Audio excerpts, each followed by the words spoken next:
Hi, guys, and welcome back to Soul and Spirit. Welcome back to this sacred space for exploring the mysteries, the sacred journey for being a human being, and looking for the unseen threads that kind of connect us all. I'm your host, Reverend Lexi Hovis, and I invite you to settle in and let your minds and hearts be open to the information I want to discuss today. And what I want to talk about today is something that's deeply important to my own journey and what I believe it should be for most people. And you will hear me say this several different times, I'm sure. I'm not really a fan of labels, especially when it comes to faith. I don't think there should be one on religion or on spirituality. I don't think we should have to put labels on it. I don't think we should say, I'm a this or I'm a that, or, there shouldn't be that, I feel like. That's just putting kind of our beliefs in a box. It's putting barriers around it when we say, I'm only this or I'm only that. I think people should be able to be seekers. Being a seeker, that's what I want to talk about today. I think it's one of the most sacred things about our journey here, Earthside, but especially being a soul being. We are physical beings. I'm a physical body right now, but we are energy. We are spiritual. We are souls in physical bodies. We are spiritual things having this physical and spiritual experience. So to wonder about things, to question things involving spirituality and religion is one of the most sacred things I think that we do on our earth walk. So if you think about it, have you ever found yourself sitting in a spiritual place? Maybe it was a meditation class or a church or outside somewhere, sitting in a lecture, learning about something, and just, wondering, is there more out there? Is there more than just what I can perceive or what I've always been told? I had the exact same thought at about 12 years old. That's the first time I can really remember, having this thought. I've had this thought several times since then, but the very first time I remember being about 12, sitting in my family's church, listening to the familiar words of the text, the familiar words of the sermon, the familiar songs, and the smells around me, the pages of the hymnals, watching the same rituals over and over again. And while I respect and I appreciate the tradition, there was something in me questioning, is this it? Is this the highest my connection to the divine will go? And I don't know why, to me, it's a really weird thing for a 12-year-old to be thinking about, but that's just kind of, who I am. Is this the highest that I will kind of achieve? And I know I was really young and my spirituality was going to grow, but I just remember thinking, is this it? I grew up going to church most Sundays, sometimes Fridays, sometimes Saturdays, sometimes Wednesday nights. And throughout my life, I have went to several different churches, different types of churches,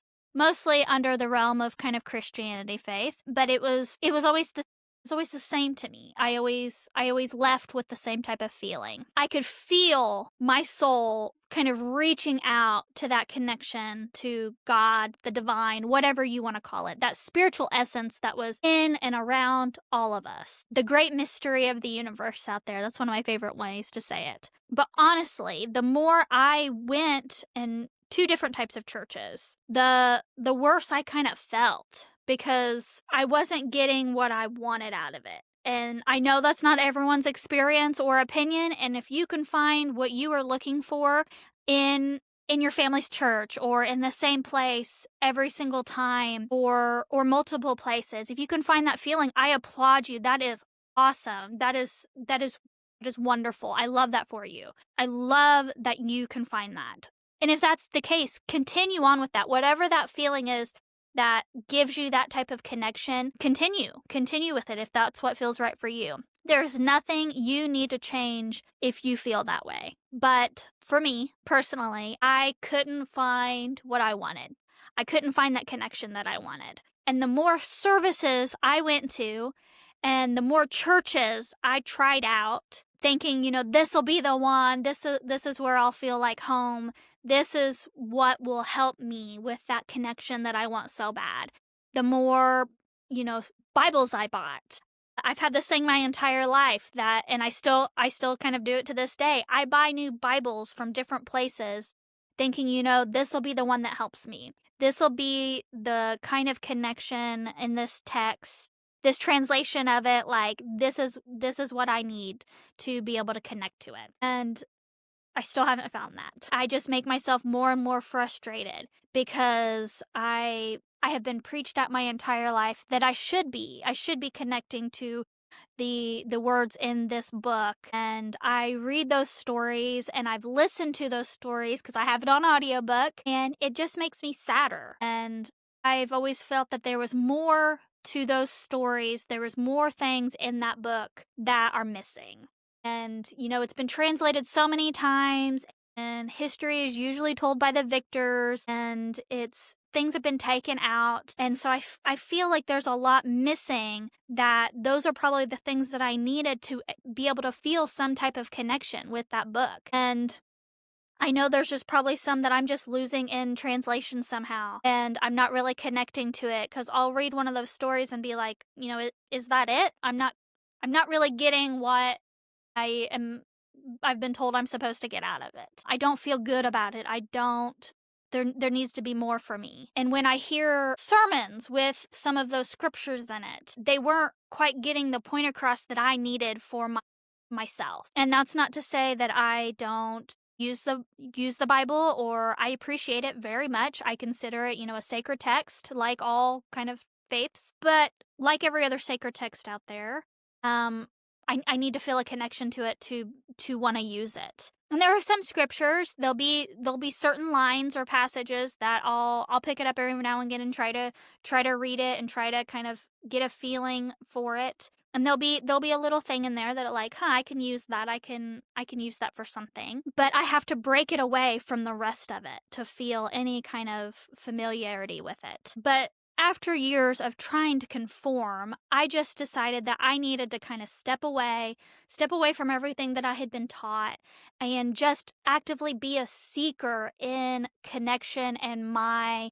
faith, my truth. To me, faith and truth are kind of the same thing. So being a seeker doesn't mean that I have abandoned faith. It's quite the opposite. I believe that faith is kind of an alive thing, and anything alive grows and it transforms and it stretches towards the light, just like the plants and the world around us. My faith was ever evolving and ever kind of changing, and it still to this day is constantly changing and growing as I learn. And I think being a seeker is someone who honors that kind of inner tug we have, that kind of spiritual curiosity, someone who says, I don't need all of the answers, but I need to find the ones that are going to be right for me. A seeker is not someone who has lost their way at all. A seeker is someone who is actively on their way somewhere. And to me, that somewhere is finding our own truths and finding our own faith. Now, some of us were taught directly or perhaps indirectly that certainty of something is the goal. That to be spiritual or religious meant to, never doubt, never question, never to explore outside of this box. And that's kind of an insane concept to me, because I don't think that way at all.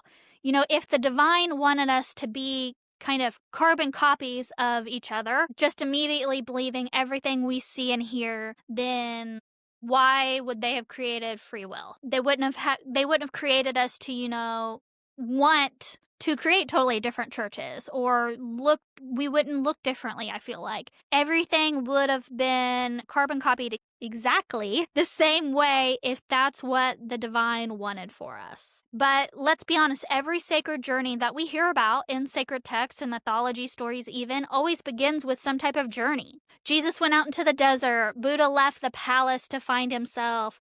Rumi even wrote thousands of poems, not to just kind of arrive at a truth, but to dance and embrace it. Great mystics, the prophets, enlightened ones, masters, whatever you want to call them, they all began by saying, something in me is actively searching for more. And, now I'm going to go out and find it. And here's something I wish someone had told me earlier. You are allowed to grow beyond what once made sense to you. A belief that supported you 5 years ago, 10 years ago, 5 days ago, may not fit the spiritual shape of your soul today.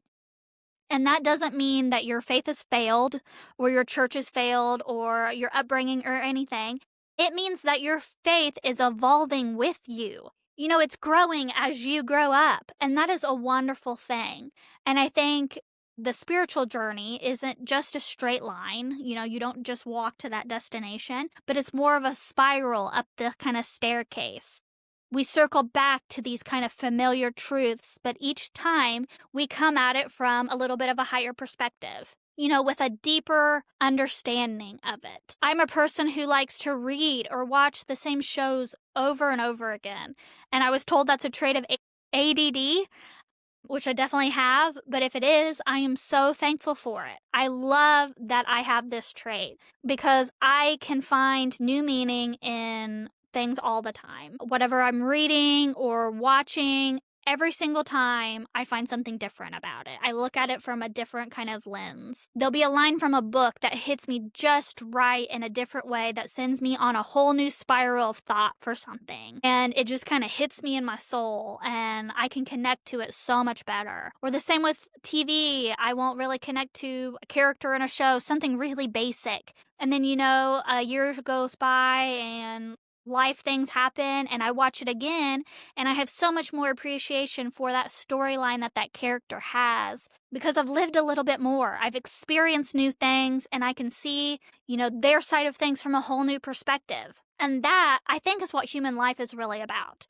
It's this kind of evolving and changing and growing and experiencing new things and being a seeker in all things. Being someone who wants to go out and understand things. But let's be real here for a second. Seeking can be so lonely, especially if the people around you prefer comfort over curiosity. What will people think of me if I start changing? What if they don't understand I kind of am growing or becoming something new? I'm sure we've all had these thoughts at one time or another in our lives for a whole host of reasons. But being human immediately makes us want to fit into our surroundings, right?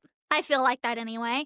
And I think it's some type of survival instinct handed down from grade school where, you know, if we fit in, if we had friends, no one would pick on us. But let's be honest, there's always going to be someone who doesn't agree with what you do, what you wear, how you think, or how you talk, whatever the thing is. There is always, as soon as you appease somebody, as soon as, you know, you get right with that person, there are going to be others that have problems. And that's the downside to us having free will, right? And to think and feel how we want. No one is going to agree to every single thing. But that's okay, because those people are entitled to their own thoughts and opinions, but hopefully they just keep the hateful opinions to themselves.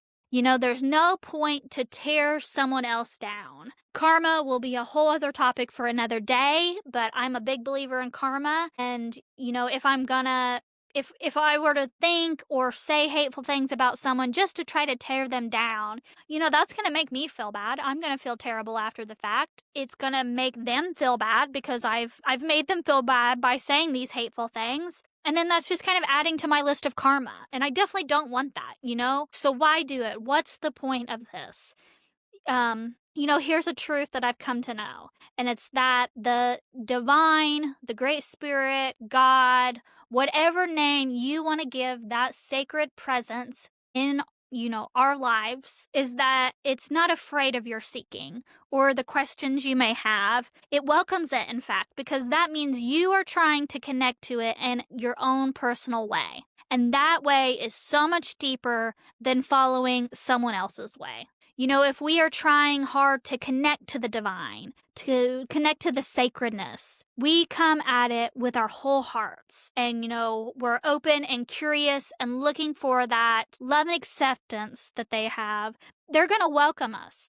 They're going to love it because you are taking the time to be yourself. You know, only insecure systems really feel fear, curiosity, and love. The great mystery out there, the divine, is the purest form of love there is. And they love and accept us for who we are every single moment. Questions can become sacred companions on this journey of ours. You know what? Instead of demanding answers immediately, we allow the questions to kind of just accompany us. I love this quote I heard one time from Rainier Rilke. I hope I'm saying the name right. And it says, be patient towards all things that is unsolved in your heart, and try to love the questions themselves, like locked rooms, like books that are now written in a very foreign tongue. Do not now seek the answers which cannot be given to you, because you would not be able to live them. And the point is to live everything. Live the questions now.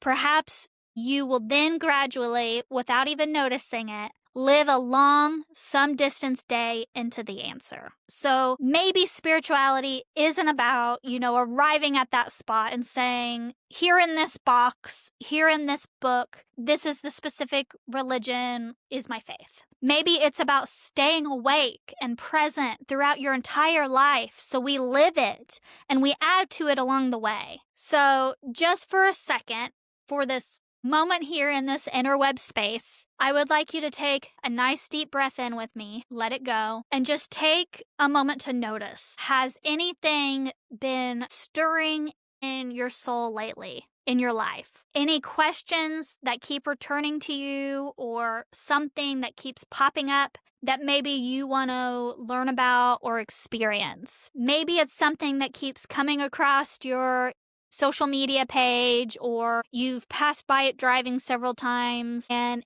it's something different than you have always experienced, but maybe you want to. Maybe you've been curious about it. Maybe this is the universe's way of nudging you to just give it a try. Go take a little look. You don't have to go all in on something new. Just approach it with honesty and openness and see what happens. You never know what could happen if you just take that first step. So for the soul and spirits listening right now, to the person who wonders if it's okay to question, to the heart longing for some type of deeper, stronger connection out there, may you know this: your curiosity is not a flaw. Your questions are not evidence of your failure. They are signs of growth and life. Spirit is found everywhere and in everything. Whatever makes you feel most connected to that sacredness is okay. Finding what is right for you spiritually is okay. It's okay. Thank you so much for spending this moment with me today. If this resonates with you, carry it with you, sit with it, maybe do some journaling later, or just breathe with the knowing that you are not alone on this path to seeking. So until next time, keep out there looking. Your soul is leading you somewhere sacred. I'll see you soon.